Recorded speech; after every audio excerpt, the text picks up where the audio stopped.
Hello. Good morning, everyone.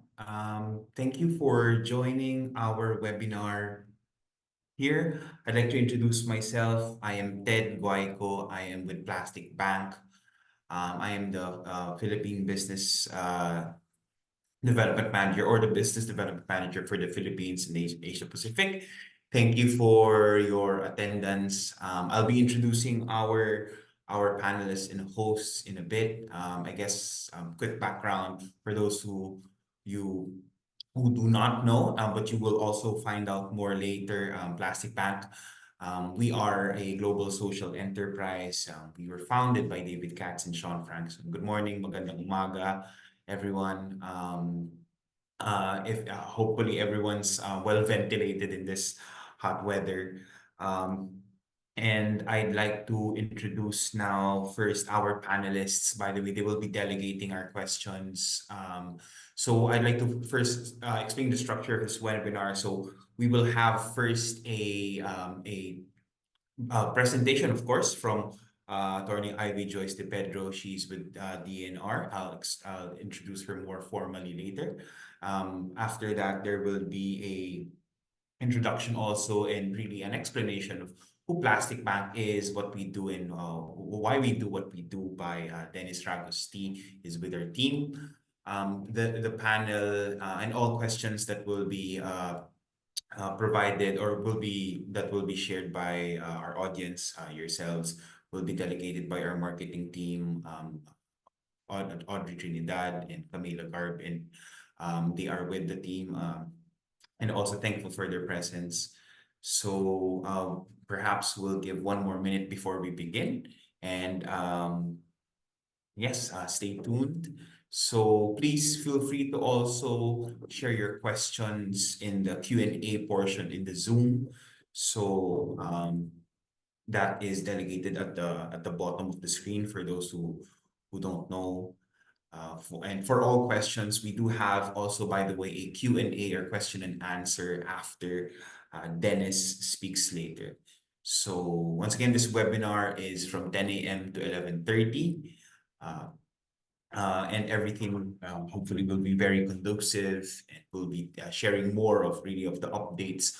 How is the EPR now in the Philippines, and what are the audit guidelines that have been perhaps revised really to cater more, to be more flexible, to be more in favor of both the obliged enterprises, the PROs, and the waste diverters that are really working all together to really hit this very I guess you could say prominent extended producer responsibility law, or one of the most perhaps you could call aggressive EPR laws, which is very understandable given the current situation of the Philippines being one of the top producers of plastic waste in the world. Right. So once again, I'm your host for today. I'm Ted Guaico. You can call me Ted. You can search on me for me in LinkedIn. And I'd like to introduce first our speaker. So she's from the DENR. She is Attorney Ivy Joyce De Pedro, specifically Attorney 3. And I guess a bit of background with Attorney Ivy shows she took rather legal management from the New Era University, as well as the Bachelor of Law there. She's currently Attorney 3 once again, and part of the Pollution Education Board Secretariat, the legal division of the Environmental Management Bureau of the DNR, or Department of Environment and Natural Resources. Concurrently, she's also assigned as the EMB, or once again, Energy Environmental Management Bureau focal person at the Office of the Undersecretary for Field Operations, and also MGB, or the Mines and Geosciences Bureau. She's also the head of Compliance and Monitoring Committee of the EPR. And thank you on cue for turning on your camera, Attorney Ivy. Welcome, and once again, good morning, everyone. Morning, everyone. So I will share my presentation for today's webinar.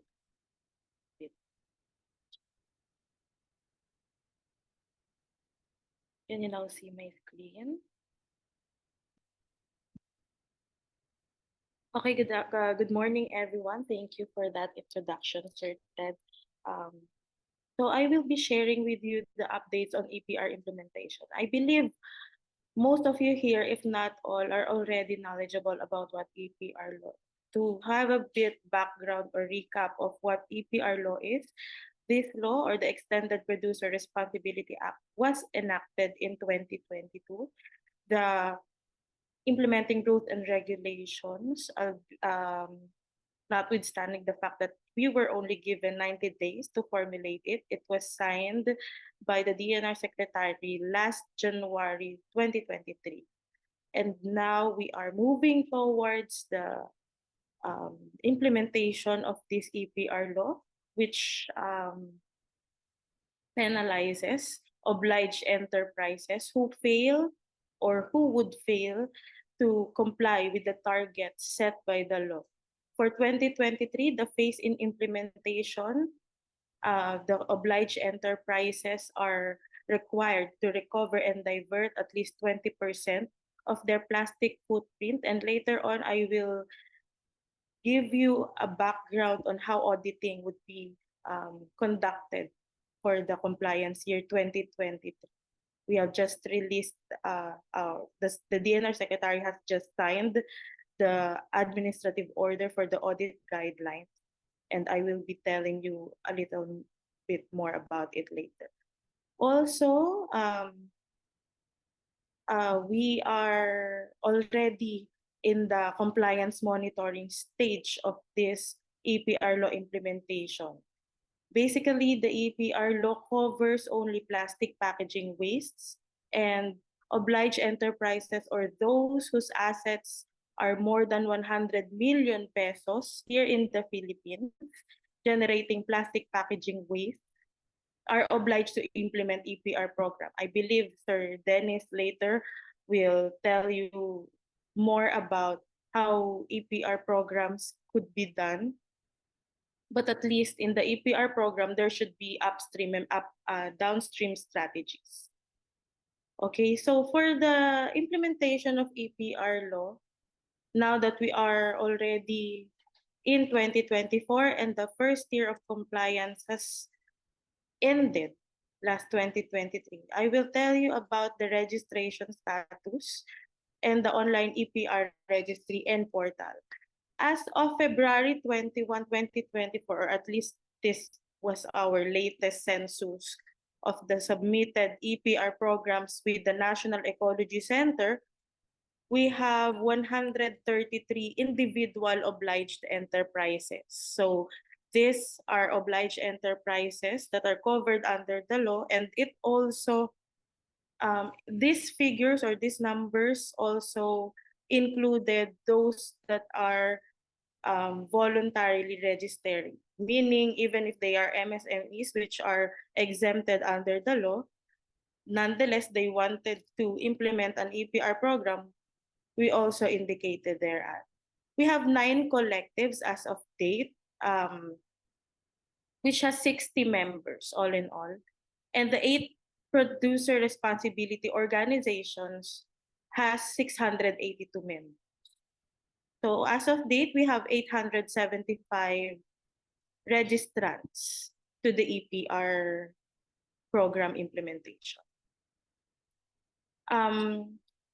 We at the National Ecology Center of the EMB, Environmental Management Bureau of the DENR, of course, we just relied first on the press release of the Philippine Statistics Authority that as of the end of 2022, there are around 4,500 large enterprises in the Philippines. However, on our due diligence side, we are determining as well our universe so that we would not only rely on the data of the PSA. And we filtered out from those 4,500 large enterprises from the PSA data, we filtered out non-plastic producing industries such as banking and finance services, mining and quarrying and real estate, and other industries that are not generating plastic packaging waste. Second level of filtering, we will be collaborating with the Securities and Exchange Commission so that we could have a filtered data to reflect assets.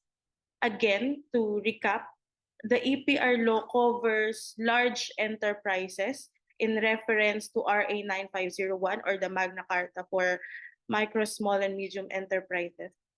That large enterprises are those that have assets and not capitalizations, assets of more than 100 million pesos.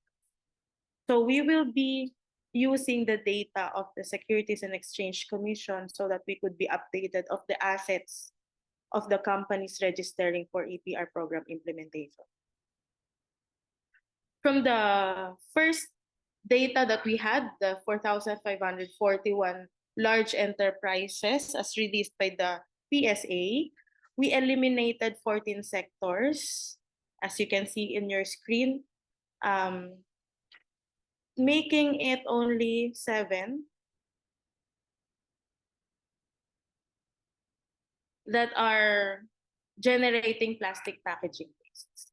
So the total universe of the EPR program implementation in the Philippines or the covered industry should be at least or at most 2,130 in the companies or large enterprises. Of course, we will be filtering out among this, there are data that considered large enterprises, those companies that have, for example, 200 plus employees. But we will not rely on that. We will rely on the assets of the companies, the aggregate assets of the company. Also, to update you, the EPR registry is already up. Here in this EPR registry, the obliged enterprises would be able to encode and upload their documents submitted, the EPR programs. Actually, we only implemented manual receipt of EPR programs in 2023, but I want you to know that the EPR registry is already up. It is, the universe is actually the EPR portal, which will showcase a lot of features. It is envisioned to be the one-stop ecosystem for the EPR stakeholders, be it the obliged enterprises, the MSMEs who want to voluntarily implement EPR program, the PROs, the collectives, and also for the evaluators, approvers, and policymakers. So we would have access to what the obliged enterprises, PROs, and collectives have uploaded in the EPR portal, and also to facilitate collaboration and synergies among EPR stakeholders and value chain actors. So this EPR registry is just a portion of the whole EPR portal. The EPR registry is where the obliged enterprises, PROs, and collectives could upload their data or could encode their data and upload the documents, pertinent documents submitted for their EPR program, the relative attachments. And for the EPR program that we are envisioning and we are still developing, we envision it to be a database for recyclers and waste diverters. Maybe or most probably in the future, the obliged enterprises, PROs, and collectives could already make their payments in this EPR portal. We also are envisioning for it to have a feedback mechanism and for us to develop the solid waste management information database relative to the recyclers and diverters nationwide, because as early as 2023, obliged enterprises are already asking, do we have a list of the diverters and recyclers in the Philippines? At least in the EPR portal, we are envisioning for that to happen. And e-marketplace, wherein the diverters could actually showcase their recycled products. The first functionality of EPR portal to be implemented is the EPR registry, as what I've stated a while ago, wherein the documents and the data can be encoded by the obliged enterprises, collectives, and PROs. I believe uh, there are obliged enterprises which already encoded their data here, but still not the whole 875 which have registered. So I encourage you to visit this website, epr@emb.gov.ph, so that you could see the functionality of the EPR portal and online registry system.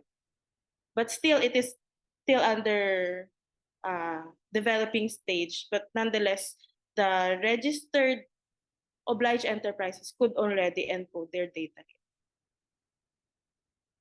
Actually, to move forward, we will be talking about the fiscal incentives as provided under the EPR law. I believe this is in place. The law itself provided for the fiscal incentives to be provided to our obliged enterprises. But nonetheless, the DENR is in the process of collaborating with other government agencies so that we could explore not just the fiscal incentives, but non-fiscal incentives as well may be provided not just to the OEs, collectives, and PROs, but also to civic organizations, non-government organizations, diverters, and we are also envisioning for the informal sector to be included in the loop.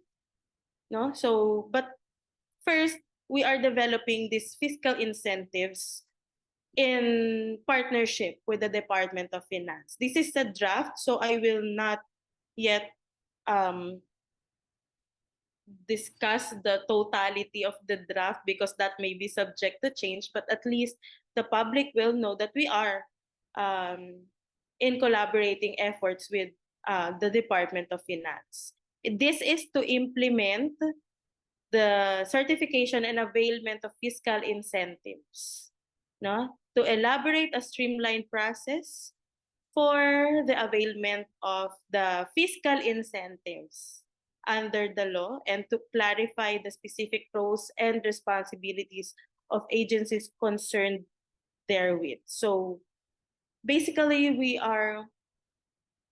will be mobilizing as well our partners in the Bureau of Internal Revenue for tax computation purposes.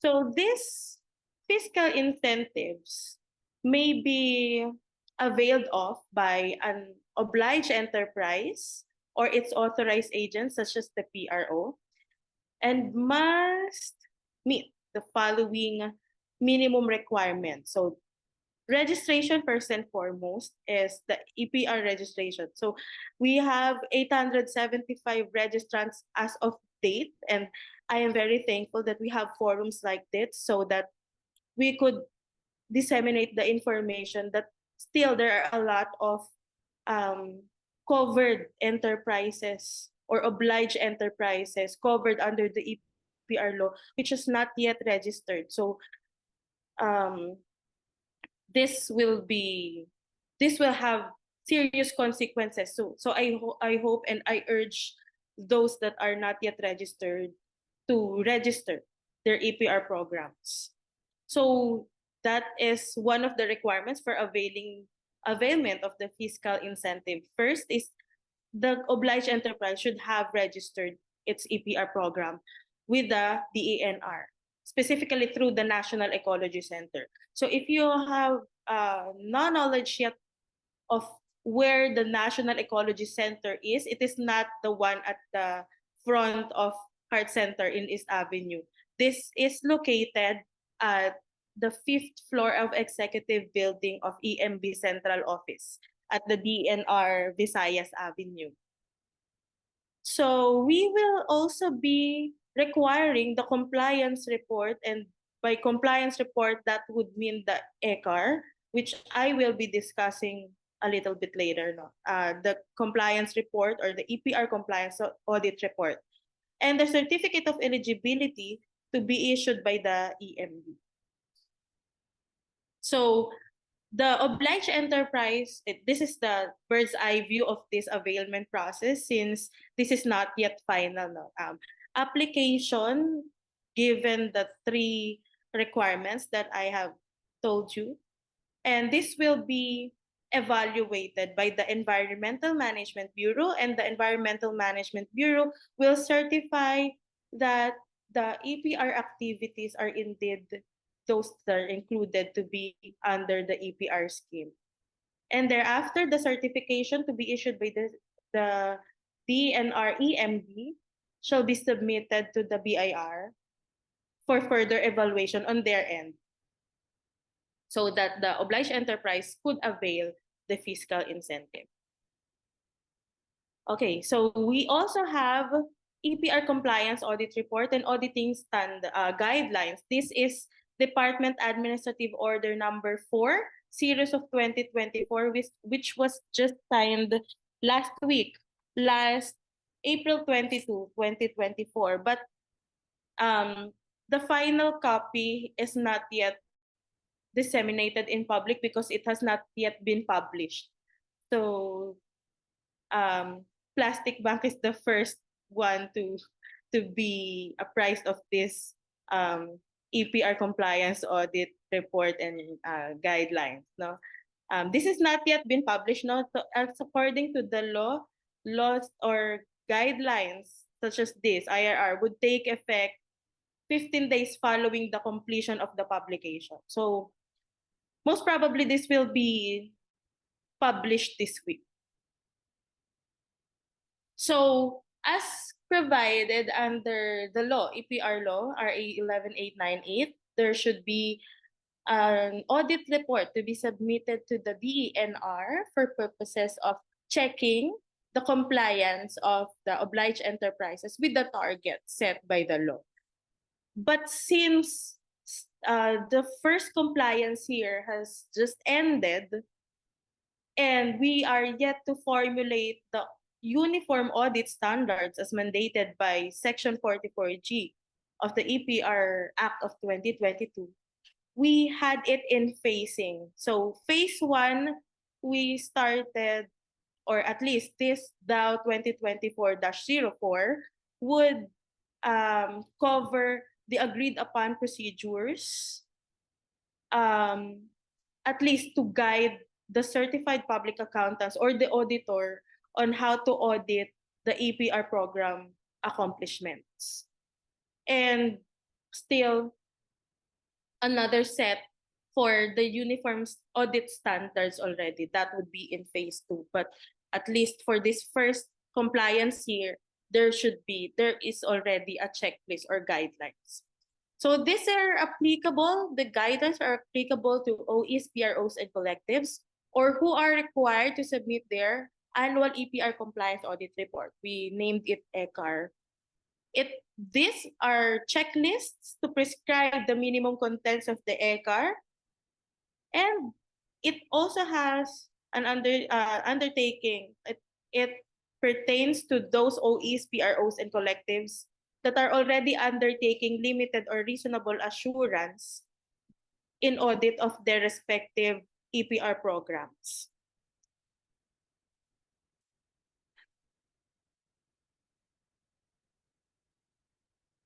So as mandated by the law, there should be an annual compliance report to be submitted to the DENR based on the actual footprint and diversion and accomplishment of the EPR programs implemented by the obliged enterprises. So here, the report should reflect the summary of accountable EPR plastic footprint. By accountable, this is actually defined under the guidelines, but for purposes of this discussion, accountable means those that are covered under the EPR because there are voluntary members or voluntary submissions, EPR submissions, no? Those are not accountable plastic footprint. Again, we only pertain to the plastic footprint of those covered obliged enterprises under the law. So this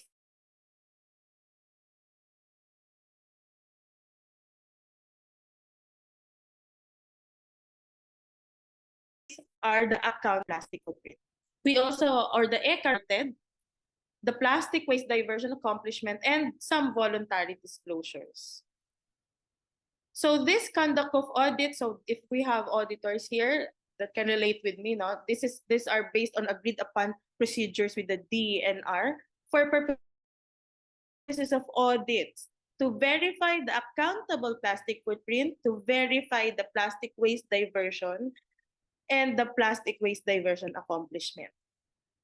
So it consists of the agreed upon procedures report of the independent third-party auditor and the duly notarized EPR compliance report.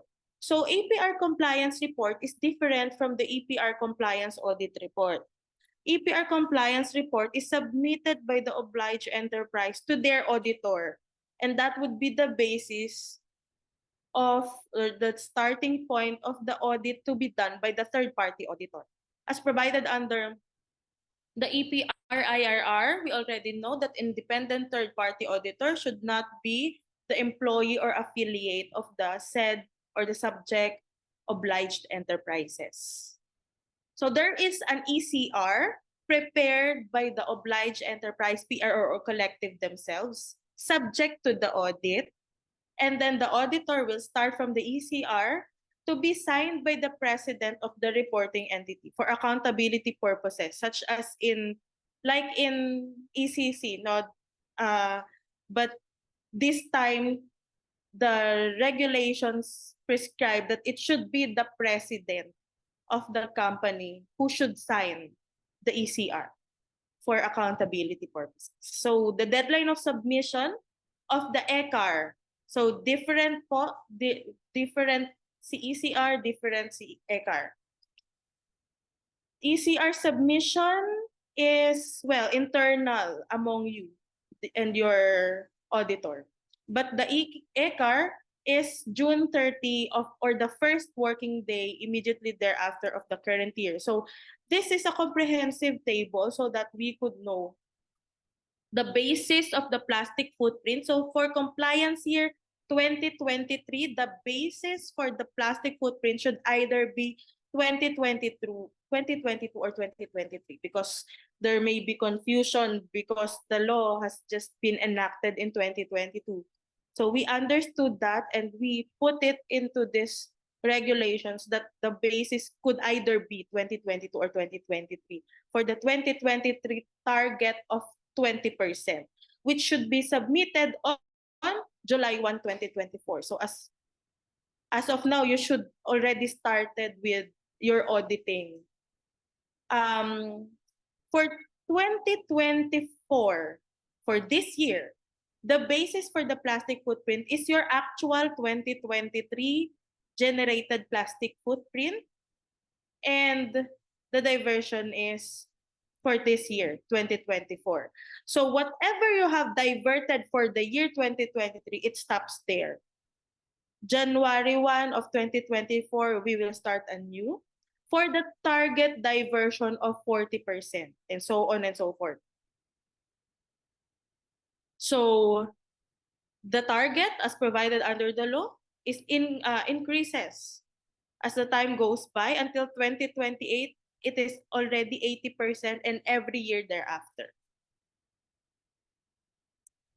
I believe this is the last portion. We also have proposed EPR fees and charges to be imposed to our registrants, no? The purpose of this is to downsize the government spending and yet maintain its obligation of providing efficient services to the public. Last March, we have conducted the public consultation for this. And I believe there will be a part 2 of public consultation so that we will be able to notify you of whatever changes that had undergone after the first public consultation. The fees are not intended merely to recover costs, but rather to fulfill a regulatory function or control of a particular activity. So we conducted actually cost of services analysis. so that it could be science-based and not just merely like bargaining of 500. Oh, is that okay? No.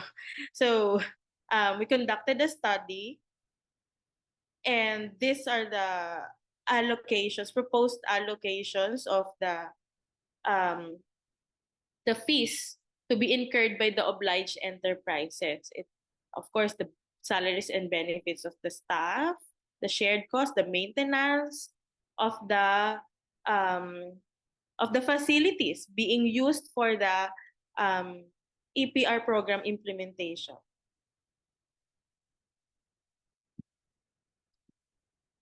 Yeah. So the types of fees to be imposed to the obliged enterprises, of course, we have um, received the EPR programs or the registrations of the EPR programs of the obliged enterprises. But as you can see, we have not yet imposed the fees because this is not yet in place. But of course, once this is in place, all obliged enterprises should pay. We also have fees as according to the IRR, the annual review and monitoring. And also there may be fees should there be I will not yet speak about it because this is not final. But there are other fees such as penalties and surcharges, certification fees, and seminar and training fees. Okay. Other priorities of the DENR for the EPR law implementation is, of course, we will be focusing more on the program evaluation so that we could know the performance, we could evaluate the performance of the obliged enterprises in their EPR program implementation. We are also improving the database management as I presented a while ago. Our EPR portal is still in development stage. We are also conducting more and more capacity building for internal and IEC for external, such as this. So I am very thankful for this. We are also formulating different policy for the more effective implementation of EPR law. And mind you, we are already starting the more enforcement and monitoring for the EPR program accomplishments of our obliged enterprises. Perhaps we will go randomly or one by one to the obliged enterprises and their partners, be it LGU, waste diverters, or informal waste sector, for us to check and validate whatever they are doing. So we will start now in 2024. That's all for the recent developments of the EPR law implementation. Thank you very much. Thank you, Attorney Ivy. Very informative question, and thank you for also gracing us, the attendees of these webinar, as well as us from Plastic Bank with the latest updates for the audit guidelines for the EPR and the future plans. So once again, we'll be now moving on to a brief presentation review of Plastic Bank is presented by Dennis Aragosti. He is our Senior Business Development Manager. I'd also like to share that we have a Q&A button and section at the bottom of the Zoom, and feel free to send your questions over there. We're collecting all the questions, and we do have a Q&A session later after Dennis's presentation, so we can answer all your questions. And once again, I'd like to introduce our Senior Business Development Manager of the Philippines, Dennis Ragosti, and also, once again, congratulate him last month of accomplishing his first triathlon. Sorry for that small tidbit. But yes, here is Dennis for the presentation regarding Plastic Bank.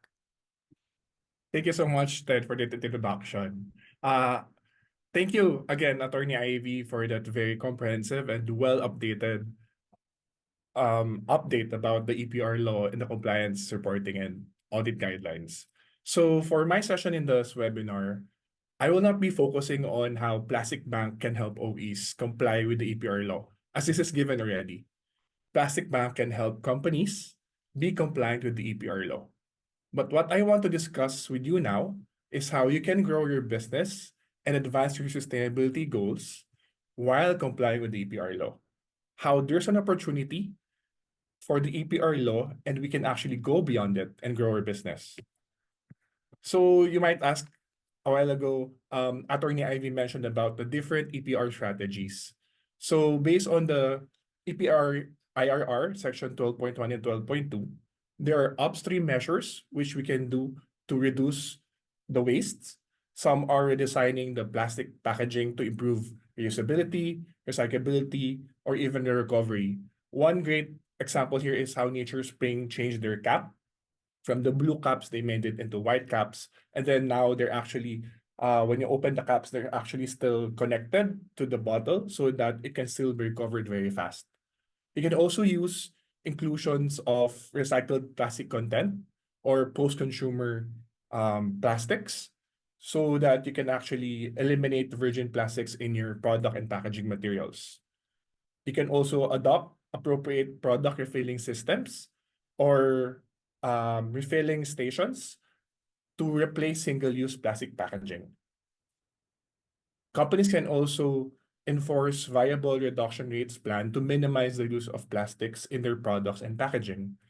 And of course, we can do information education campaign to the public or even to schools, even to our employees to empower them and educate them on how we can minimize waste and plastics. There's also the appropriate labeling of products and packaging materials to include information to facilitate recovery, reuse, recycling, and proper disposal of waste products and packaging. While for the downstream measures, this is for waste recovery, companies can actually do waste redemption schemes. These are offsetting, redemption, or even buyback for the packaging. Companies can also do diversion of recovered waste into the different value chains, adding useful products that promotes circularity, recycling, and other use of the waste products. You can also do transportation of recovered waste to appropriate composting, recycling, or disposal sites. And companies can also organize their communities, their employees to clean up waste leaked to the coastal areas, public roads, and other locations in the Philippines. Establishments can also invest, companies can also invest on commercial or industrial scale recycling, composting, treatment, and even waste diversion disposal facilities. And in the spirit of collaboration, we can also do partnerships with LGUs, communities, and informal waste sector. So these are some of the activities that and strategies that OEs and companies can do to actually comply with the EPR and also come up with programs that can minimize their waste and their upstream and downstream recovery. But with all these regulations impacting most businesses, a lot of us might think that there's additional cost, there's so much cost, or there's a lot of work that needs to be done to comply with the EPR. But we should look at it as not just an additional cost for P&L. There's actually an opportunity. There's an opportunity to advance sustainability, to make an impact on our environment, our communities, our country, and secure the future for the people and the planet. And by doing so, you are actually connecting with a big part of the population, the younger generation, that is becoming more and more increasingly aware of protecting our planet and our environment. And another opportunity here is that OEs can actually do more to integrate and communicate shared values in your EPR and sustainability campaigns to connect with the consumers more. You see, compliance, sustainability, and shared values are actually interconnected. And how do we take advantage of this? So the younger generations now are very, very concerned and they deeply care about social, environmental, and the world concerns and the impact that we do. So the consumers actually want brands to be more responsible in society. And it's actually said that 68% of consumers say that companies need to do more than they are currently doing to help society. 66% of consumers choose to purchase products or services based on their environmental friendliness, while 52% of consumers say that they share an emotional connection with products or organizations that they perceive as sustainable. And this goes even higher to the millennials and Gen Zs, which is a staggering 72%. And 59% says consumers are willing to pay a premium price for products and brands that they perceive as sustainable. And you see, this research actually shows a significant upside, a significant opportunity for companies, not just for the EPR programs, but for their sustainability programs, enabling your organizations to actually grow your business. You can actually charge a premium for more sustainable products to help boost your revenue and margins. You can also gain more market share given the growing action and younger generation switching to more sustainable products. You can also increase the customer lifetime value and referrals as sustainability boosts the emotional connection and loyalty with your consumers. So we can actually translate these as elevated consumer expectations to shared values. And what are these shared values? So values, like what the word says, are the things that we put value into. So these are the things that we see worth or we give big importance to.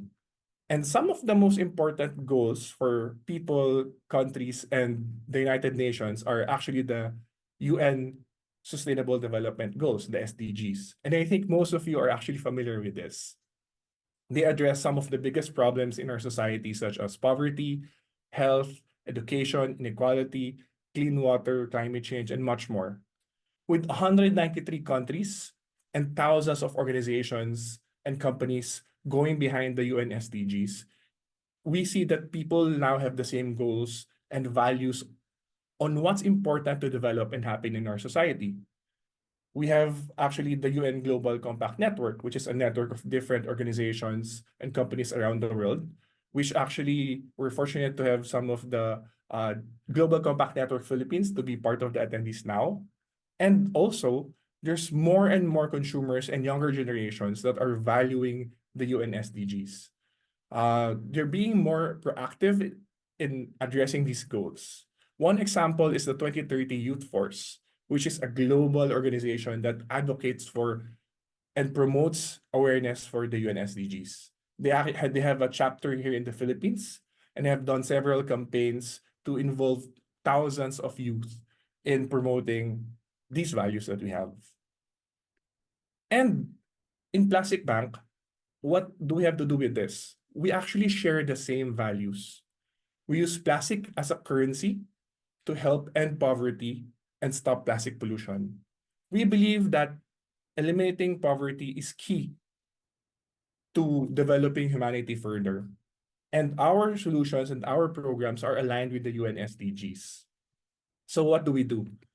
So actually, we're involved in a circular economy model. We go to the grassroots and mobilize the informal sector. These are the garbage collectors, the mangalakal, the farmers, the fishermen, and they collect plastics for us. As they collect these plastics, they bring it to our collection points. And in these collection points, their collected plastics are captured, which are actually recorded in our blockchain app. And through this app, they are actually incentivized and rewarded. And these collections are actually recorded through different layers. And you might ask, what do you do with the plastics that you've collected?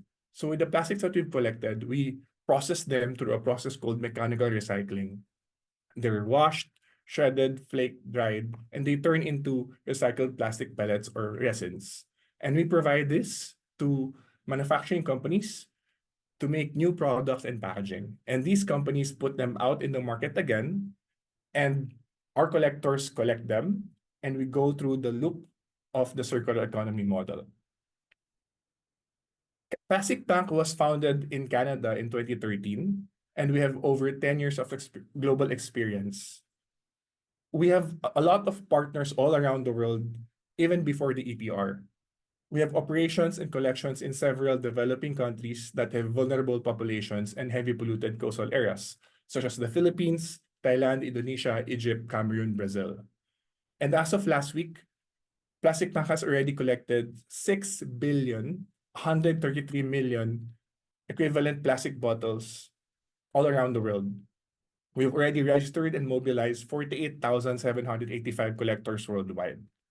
And in the Philippines, we are driven by local collection communities all around the Philippines in 36 cities and municipalities in 6 provinces in the Philippines. We have already collected 26.5 million kilograms of plastics, which is equivalent to 1.3 billion equivalent plastic bottles. And we have mobilized and registered over 20,000 Filipinos. And we have 230 collection branches.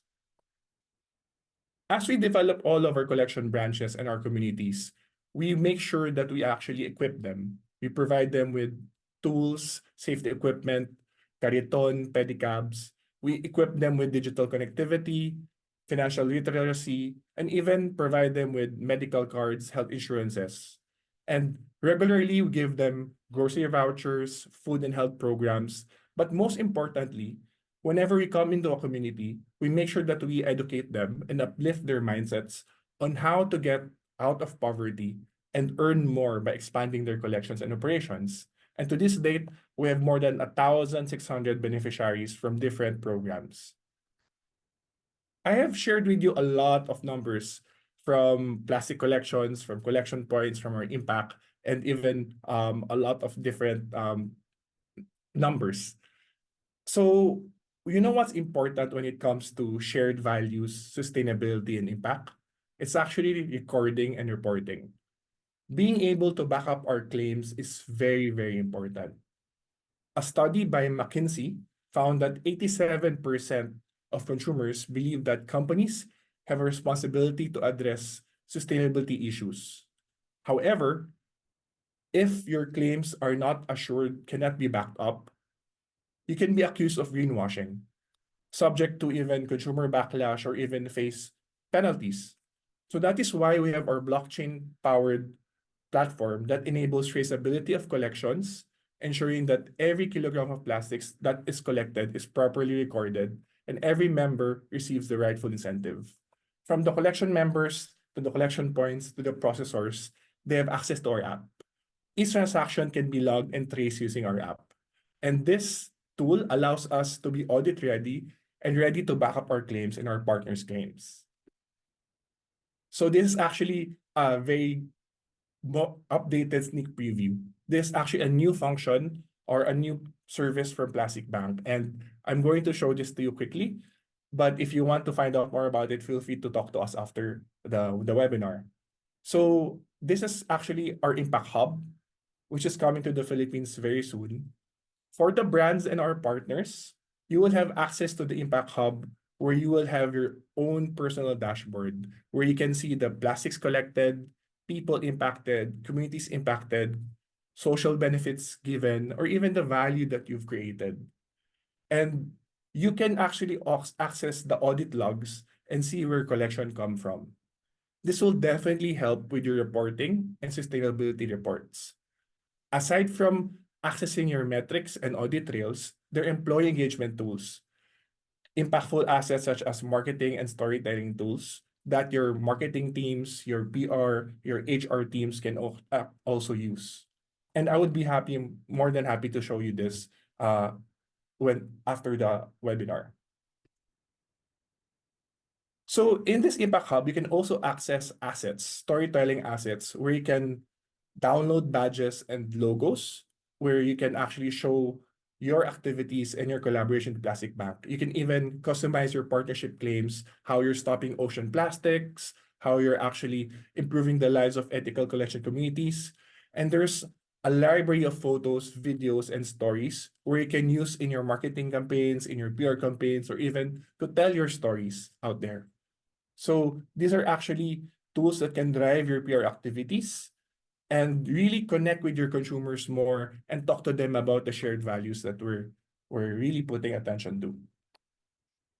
And I would want to share a case study of our success story with our partner, Coke. We are now on our fourth year of partnership with Coke. Aside from helping them collect plastics from the environment, we have developed collection points for Coke.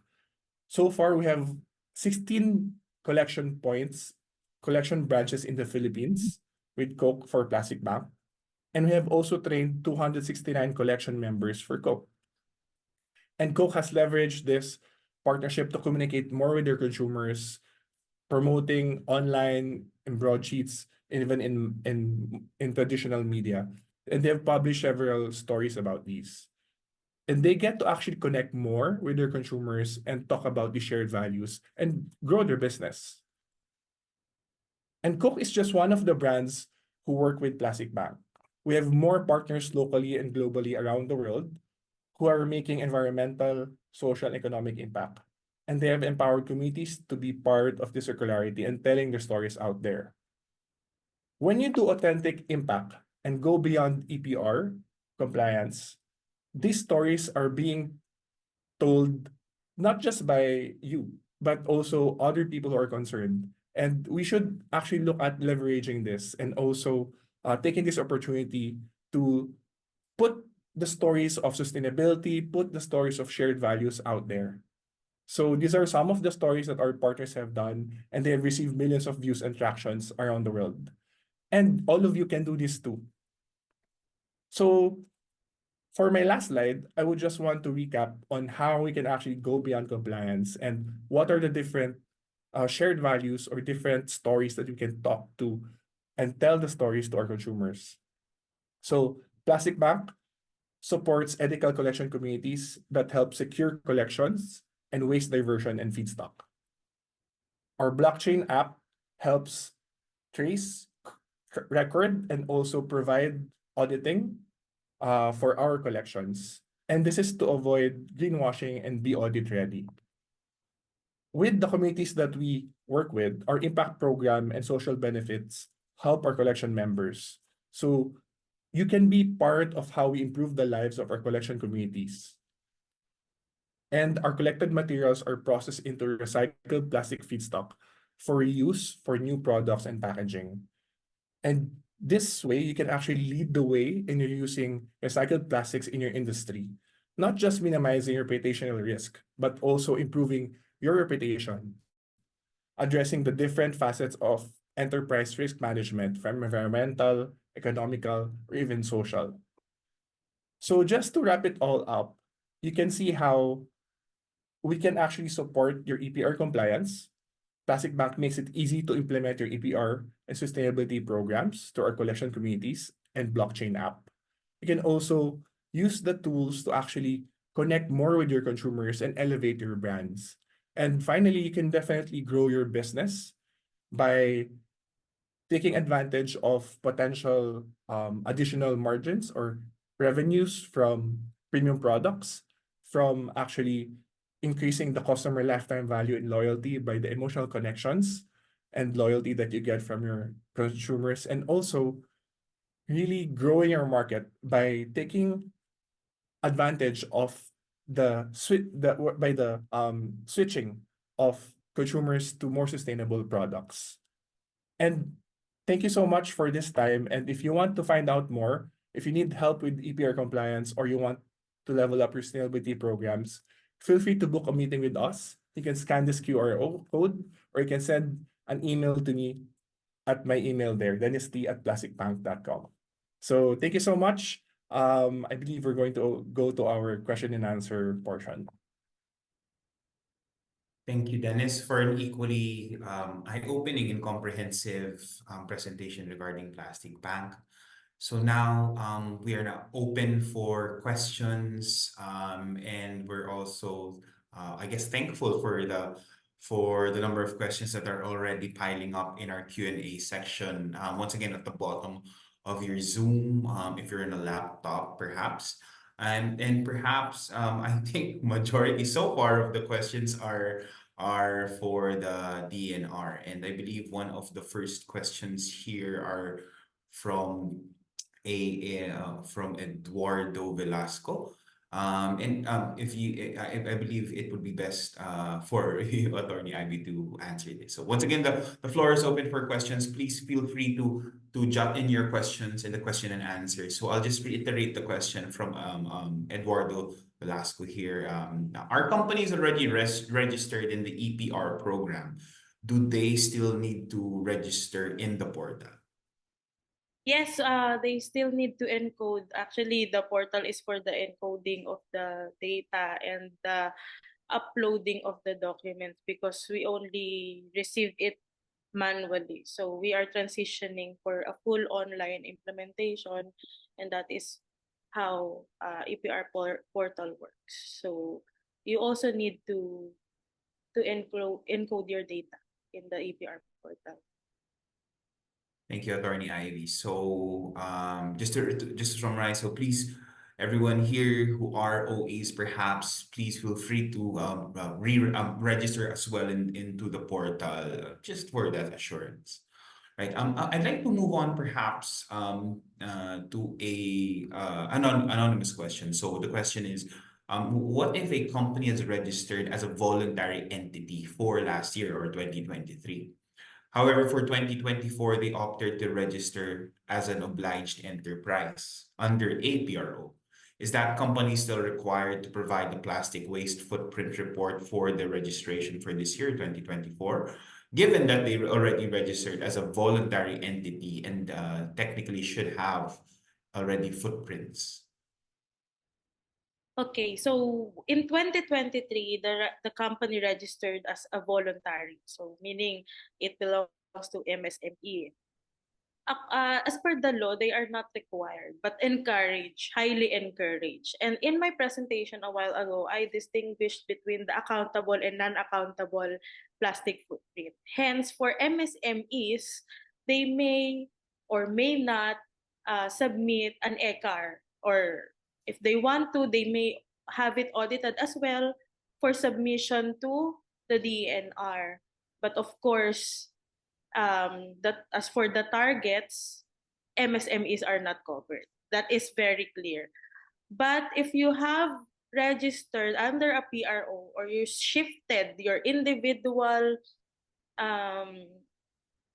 what's that mode of compliance to one of members of a PRO, then your PRO will submit, only the PRO would submit the aggregated plastic footprint and accomplishment, or the ECAR, to the DENR, attaching the ECR of the different companies. Well, that would be internal with your PRO if they would still require you for purposes of computing the actual accomplishment, but for the accountable plastic footprint, your footprint should not be included. But it will only be the PRO which will submit the ECAR to the DENR, the aggregated for all the members of the PRO. Thank you. I hope for this anonymous attendee, the questions were answered. Either way, you can the EPR EMB site also has. You can email them for any questions as well. They're very responsive to any questions. Okay, so a colleague or their partner also has a very interesting questions. Now, do we have from Jana de la Cruz? Do we have already guidelines on refilling programs, perhaps for these OEs or in general under the EPR law? We haven't yet formulated guidelines on refilling programs, but that is one of the encouraged strategies in the upstream methods, the refilling.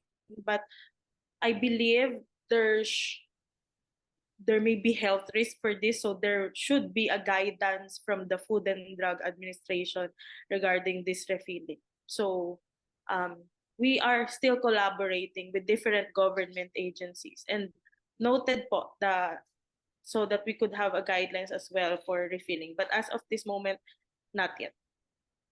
On the side of the DENR. Thank you, Attorney Ivy. So separately, I guess it would be best for the general public to wait both for any updates from the EMB, DNR, and as well, of course, the All FDA. government. and Yes. all government agencies for the refilling solution or stations. Now, there's a question here, or what could be considered diversion of plastic? I think if you don't mind, Attorney Ivy, I can answer this question, and you can correct me if I'm wrong. So, what would be considered as diversion? So, this is not necessarily word per word. There is a metric or a statement of diversion under the publicly available EPR law that you can access. But however, diversion means that, for example, company A would like to offset or would like to comply with the law. That company doesn't not necessarily have needs to collect a brand is to brand plastic footprint. For example, I'm putting out brand X 100,000 kilos for that given year. I don't need to collect 100,000 kilos of my brand X. What needs to be done is to collect an equivalent amount either in partnership or by the company's own efforts that needs to be audited. So it just needs to match both, not just the volume, which I've stated, 100,000, 200,000, but also the plastic types. This is also available in the EPR law, wherein if a company A is putting out 100,000 kilos of rigid plastics or hard plastics, then that company must equally also collect 100,000 kilos of hard plastics. I hope I'm correct in answering this, Attorney Ivy.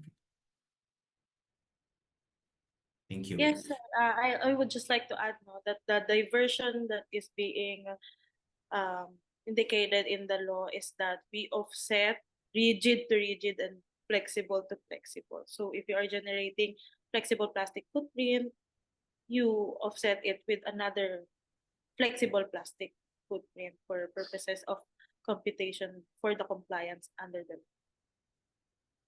Thank you. All right. So moving on to the next question. So, by the way, for anyone who's also asking in our webinar chat, hopefully you're also coursing instead your questions in our question and answer, just so we can go through it one by one. I'm seeing piling questions as well there. So this next question, once again, directed to, I believe, to EMB or to you, Attorney Ivy. Would the EPR fee be transferred to the recyclers only or to the collectors and the collection banks as well? Actually, this is the question that I want to be elaborated. If we have the attendee here, can we elaborate this question, because I cannot understand what do you mean by transfer by that EPR fee. Right.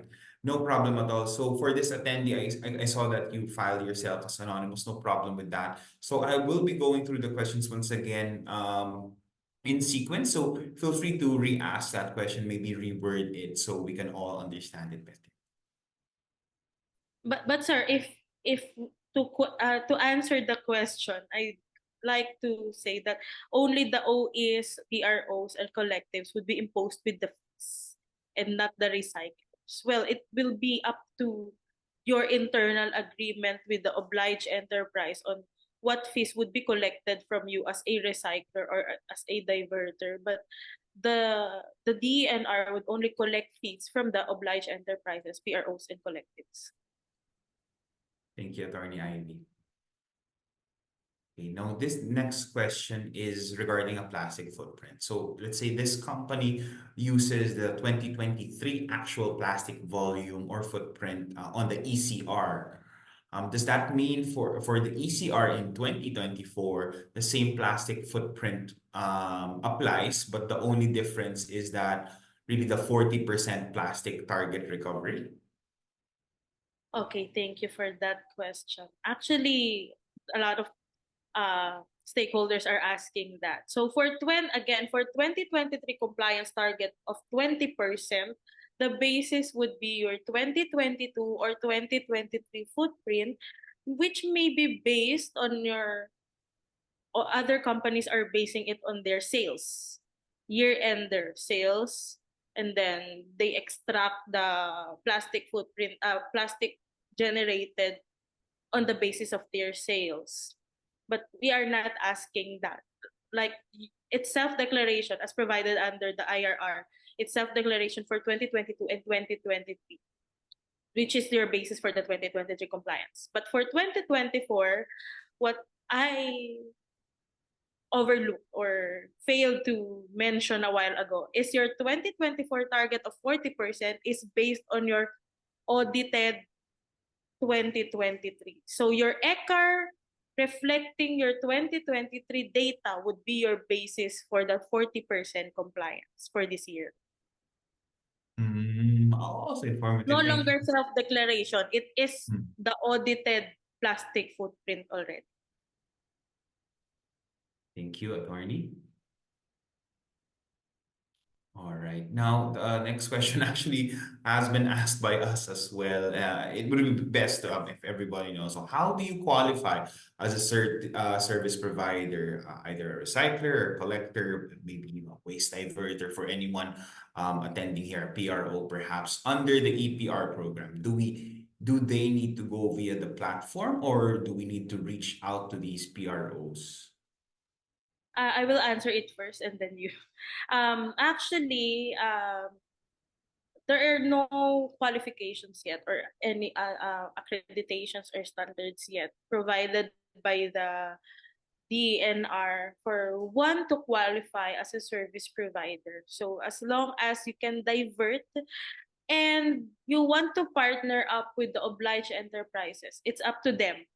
If you qualify per their qualifications or standards, and as long as you can also issue a sworn plastic diversion certificate that is needed for the audit for it or for the plastic accomplishments to be accountable, traceable, quantifiable, and auditable, you may do so. You can partner up with any obliged enterprises or PROs for that matter.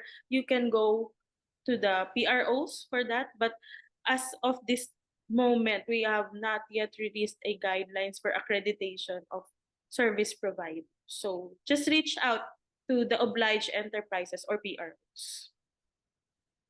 Thank you, attorney. I believe Dennis can also add more to this. I think we all can do a lot in the recycling and the waste management movement in the Philippines. So, like what Attorney Ivy mentioned, you all can actually move and also make your initiatives in terms of recycling, collecting, but make sure that we actually go to the right process, make sure that it's traceable, properly documented, and it's going to be audit ready as well. And definitely, there's different ways of diverting waste from, recycling, upcycling, mechanical processing, or even fuel. So it's really coming up with infrastructure, working with the LGUs or the informal sector, and also making sure that it's properly traced, tracked, and there's authentic impact there where you're actually documenting and organizing the informal processes. Thank you, Attorney Ivy and Dennis, for your answers. Right, for the next question, once again, I can see more questions in our webinar chat. So hopefully you're also sending your questions here in the Q&A so we can just keep the discussion going. So this is a good question. So well, all are good questions, of course. What needs to be improved? Maybe Dennis and Attorney Ivy can perhaps answer this in their own perspectives. What needs to be improved with the implementation of the EPR law for the DENR? What is the target registration? I believe this is more DENR specific. What is the target registration for 2024? So perhaps Attorney Ivy can answer first and then Dennis.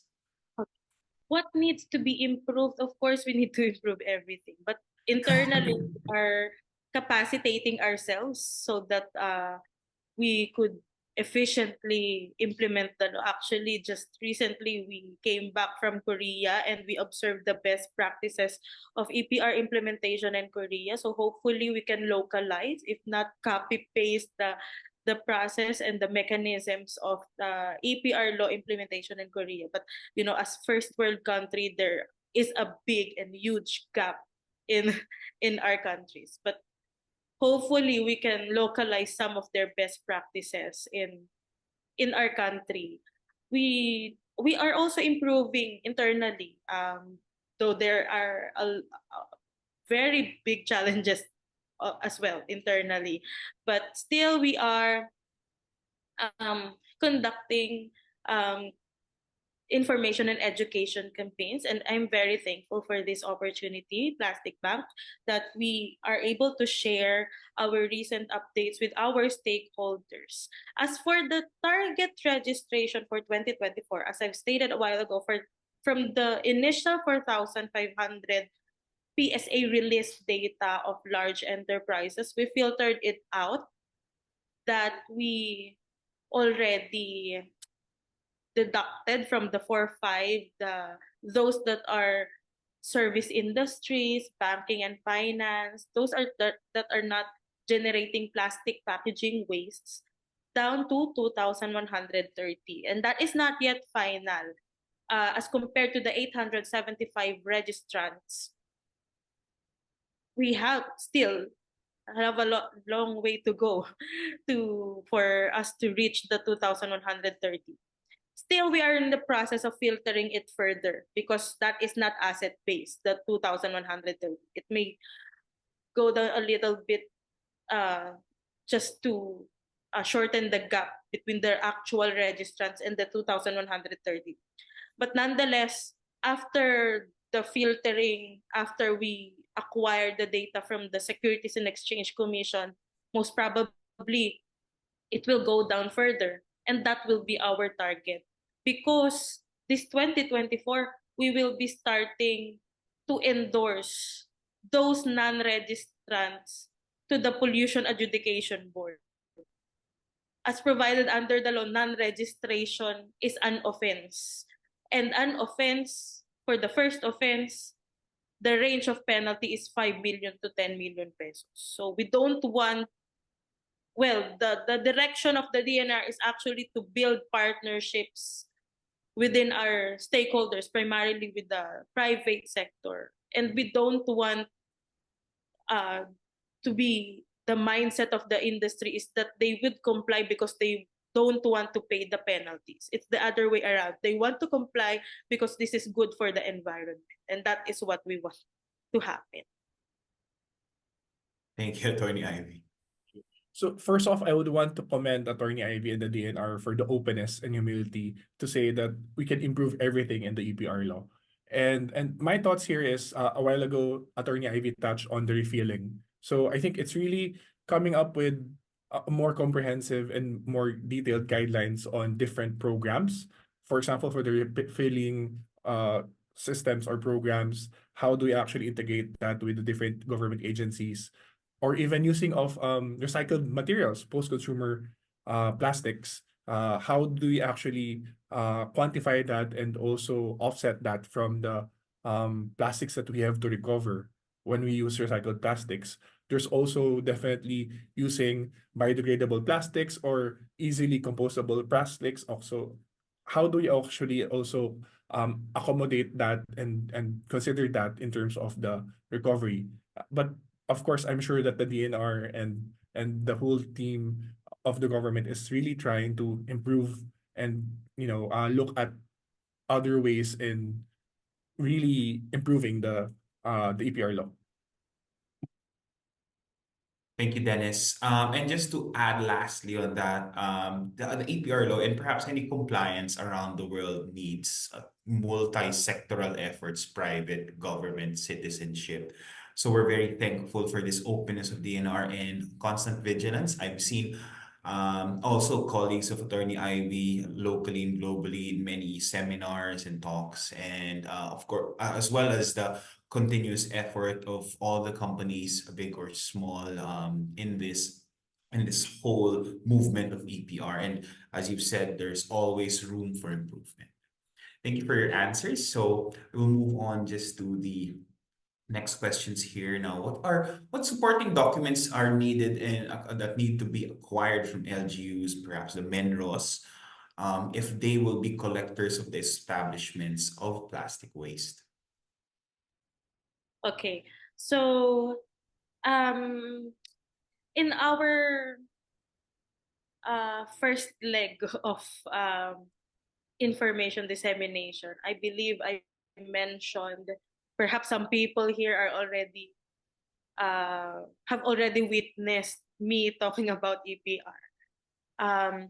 We stated that we need to see your memorandum of agreement with your partner, be it the LGU or waste diverters, different waste diverters. And also make sure that the mechanism of the LGU that you are partnering up with is auditable, traceable, and quantifiable. Because it will take a lot of work if you have, scattered data, the data all over that is not organized, because in the end the auditor would look into that, those quantifiable, traceable, and auditable data, because you may end up paying more to your auditor than to your actual implementation of EPR program if you have a not organized set of data. But for us, of course, in the end, we will be requiring the ECAR. But as supporting document, we need to see your memorandum of agreement or your any contract pertaining to your relationship with your partner. If it is an LGU, then you have your contract, and then your waste diversion certificate issued by your waste diverter. Thank you, Attorney Ivy, for that question. Now, for this next for the answer rather, this from Ms. Lopez. I believe this can be answered maybe from a DENR perspective and also from a waste diverter perspective. And feel free to also chime in after Attorney Ivy. So this is regarding the EPR compliance audit for the OEs. How will it be done by your partner PRO? Okay, so your partner PRO would, oh, that's actually internal on how the mechanism works for your PRO. But I talked about the ECR a while ago, and that is per company base. So those ECRs for all the members of the PRO would be attached to the ECAR. And the ECAR is for the PRO, the aggregate for all of the members of the PRO. So perhaps the PRO would require a lot more from you. I just don't know. That is your internal agreement or arrangement. But in the end, the ECR prepared by the individual company will be attached to the ECAR. The ECAR of the PRO, only one, would be submitted for to the DENR, the National Ecology Center. So that is how it works. Thank you, Attorney Ivy. Yes, Dennis, I think can also add to this. I believe for some of our partners, there's actually two different kind of audit. One is the audit for your plastic footprint. So to verify what's your plastic footprint in the previous year and what's the basis for the recovery. And then the next one is if you work with a waste diverter or whoever provides the diversion or the recovery of your plastic waste, they will also be audited for an audited collection report. And this is something that you can your partners will provide for you. So you will have your plastic footprint audited, and your partners will also have theirs audited as well. And these are the documents that you will provide your PRO. So I hope that answers your question. If I Thank may you. add, no, a lot of well, a lot of stakeholders are asking if they need to audit the waste diverters. No, the answer is up to you. Of course, the auditors would look into the different aspects of your EPR program implementation, and waste diversion is included so that they could audit your actual accomplishment. So perhaps you talk with your auditor on what is the mechanism for their conduct of audit. By the way, nonetheless, the audit guidelines would guide them. It's just that it's not yet published, as I said a while ago. But it is there. It is stated there. Thank you. And just to add maybe a period to the question, it is definitely necessary, and we also see it by being done constantly by OEs, the DNR, and the PROs, the waste diverters, that the transparency in the reporting must be absolute. Many can collect plastic honestly, but to have that verifiable data, the transparency of how this plastic's being collected and its next life is very necessary for this compliance. So this is a very direct question, Attorney Ivy, from a Miss Karen Fu. And by the way, hopefully we were able to answer your questions, Ms. Lopez. Ms. Fu asks, is there an OE fee, a difference based on the packaging material that might be used? Like an example is plastic versus paper. Okay, thank you for that very good question. No, as I stated a while ago, the basis of our EPR fees is based on the cost of services analysis, and that is for us to be able to provide the services needed for the implementation of the EPR program, and that's it. We haven't yet incorporated the we are looking into the EPR program, our EPR implementation in Korea, as I've stated a while ago. They have their EPR fees for different um, waste products classifications, but in the Philippines, we haven't yet incorporated that in the EPR fees. Maybe in the future, but not yet now. Thank you, Attorney. I hope that was able to shed more light on that, Ms. Fu. And once again, please, again, for the attendees here, feel free to message Dennis for the QRO to knowing more about plastic bank, and for any other questions as well that may not be won't be able to answer it in this Q&A. Feel free to course your questions to the EPR email that's available in their website. All right, so the next question is, how would companies validate incorporation of recycling, perhaps a bit of a typo, as a mode for EPR? Okay, inclusion of recycled content is actually an upstream strategy. So, as according to the IRR, you need to have the minimum requirements under the IRR, the material mass balance, conduct a study on how it will going to significantly reduce your plastic generated plastic wastes. That upstream strategy or those material mass balance study and the other requirements under the as provided under the IRR should be submitted to the National Ecology Center, and we will evaluate it, and then we will propose it to the National Solid Waste Management Commission, and they will issue a resolution approving or disapproving it, or if they approve it, how much plastic credits would that make? That would be the mechanism. So if you have strategies such as inclusion of recycled content, please have a formal study or at least the minimum requirement under the IRR, submit it to the National Ecology Center. Thank you, Attorney, for the comprehensive answer once again. Now, for the next question on also request sent once again, do you or do we see a possibility in the future to include banking and finance, since they're plastic products? This is a good, interesting question. Since they're plastic products, perhaps the credit cards, debit cards are related to their service, are related to this service, its level of compliance.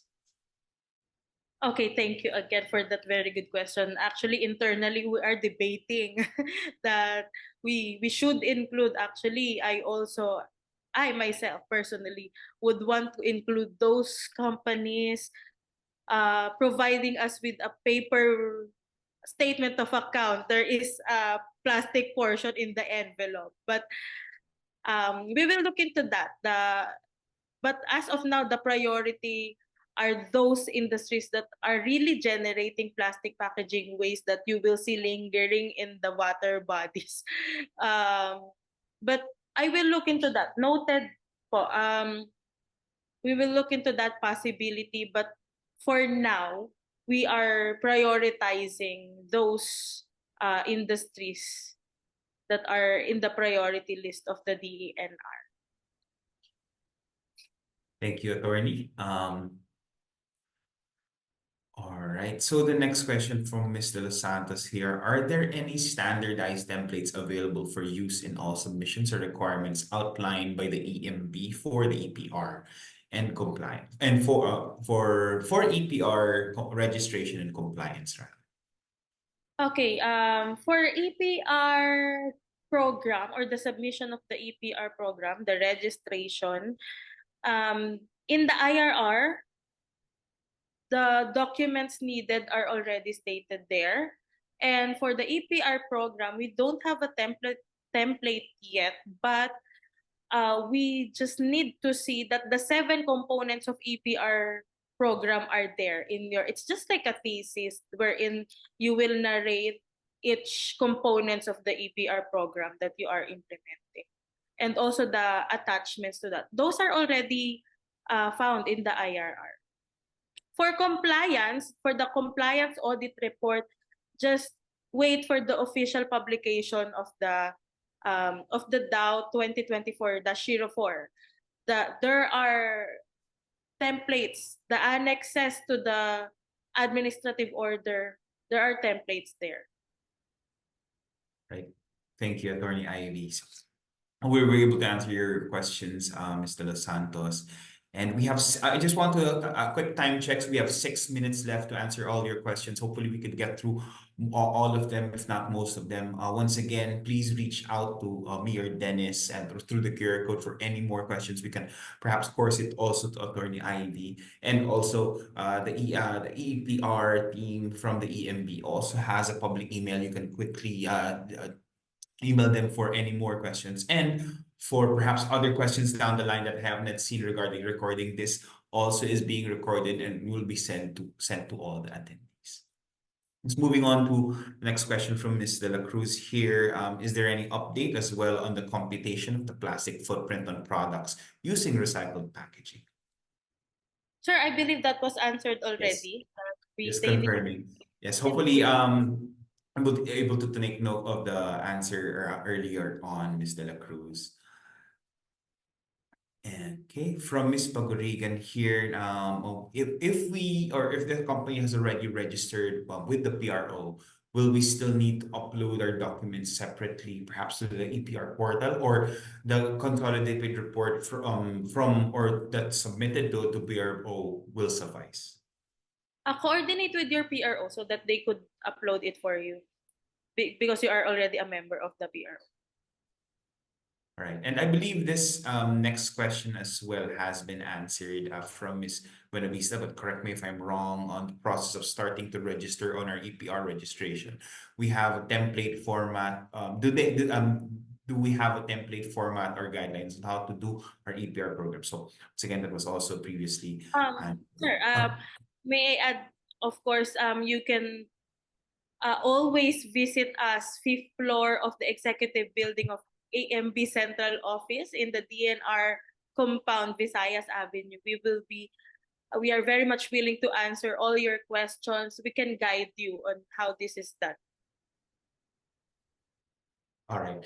Thank you. And I believe we have another question here that has been answered earlier. Will the DNR, or for OEs rather, who are doing the ECAR compliance with the PRO, are they still required to register and upload reports on DNR portals? Once again, coordinate with your PRO in submitting these and uploading these questions. Next here from Mr. Duenas. Will the DNR be a little lenient regarding target achievement for the first year or EPR compliance, since many of the industries are quite struggling to comply? The DNR has not released any press release regarding to that, but so I cannot answer for that. But definitely, we will be implementing what the law provides. So for compliance year 2023, you should have recovered and diverted 20% of your plastic footprint, because the penalty for non-compliance is 5 to 10 million pesos. That is all I can say. Thank you for the clarity and the re-emphasis, Attorney Ivy. Okay, from another anonymous question here. I believe, let's see if we can answer this, or best to leave it to the PROs. Can a company transfer from one PRO to another? Yes, that will be up to the obliged enterprises. At any rate, it will be the obliged enterprises would who is mandated to comply under the law in the end, right? So it's up to the obliged enterprise. If the obliged enterprise is not satisfied with the services of another, uh, then it may transfer from one PRO to another. Thank you, attorney.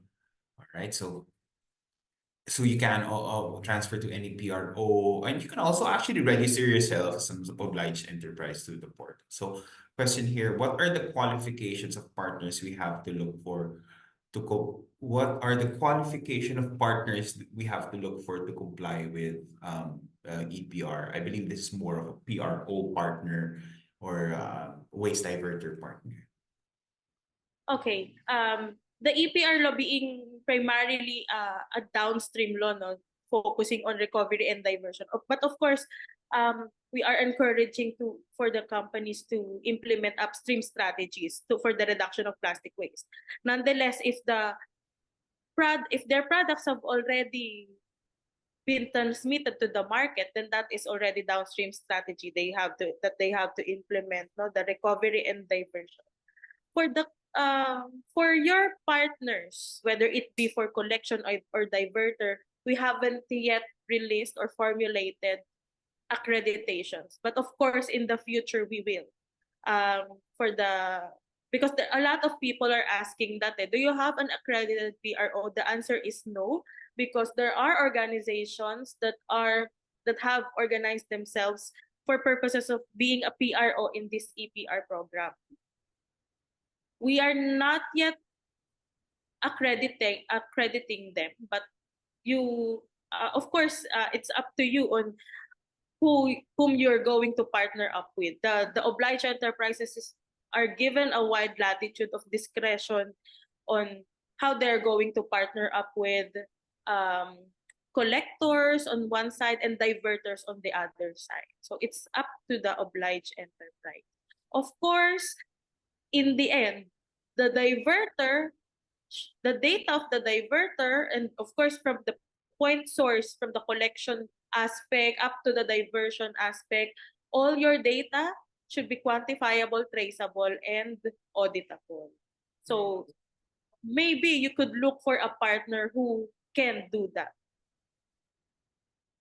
Thank you, Attorney Ivy. So, unfortunately, that will be our last question for this webinar. However, I'd like to share before we close this formally that we are taking into account all your questions and also as to who asked these questions. Hopefully, we can speak more and maybe coordinate with Attorney Ivy here, or perhaps we can even try to answer these questions ourselves from the Plastic Bank team regarding inquiries regarding this webinar. And with that, I'd like to also reemphasize again, this webinar has been recorded and will be sent accordingly to all the registrants here. For the decks, if ever it was asked, maybe in the chat or privately amongst yourselves, we will coordinate perhaps with Attorney Ivy if we can send these presentations, maybe in a more static format to the registrants here. Again, thank you for attending our webinar. We are very thankful for your attendance, for all your questions to us and Attorney Ivy, and hopefully we wish you the very best. And once again, please schedule a meeting with our Attorney Ivy in their office in Visayas. Reach for any questions regarding EPR. Reach out to Dennis for any questions as well on how we can perhaps partner and help you in not just compliance, but creating that sustainability and achieving that circular economy. Again, I'm Ted Guayco, your host, Dennis Ragosti from Plastic Bank team as well, and of course, Attorney Ivy Joyce De Pedro from the EMB. Wishing you a good morning and happy lunch as well. Thank you so much, Bye, Ted. everyone. Attorney Ivy, thank you, everyone.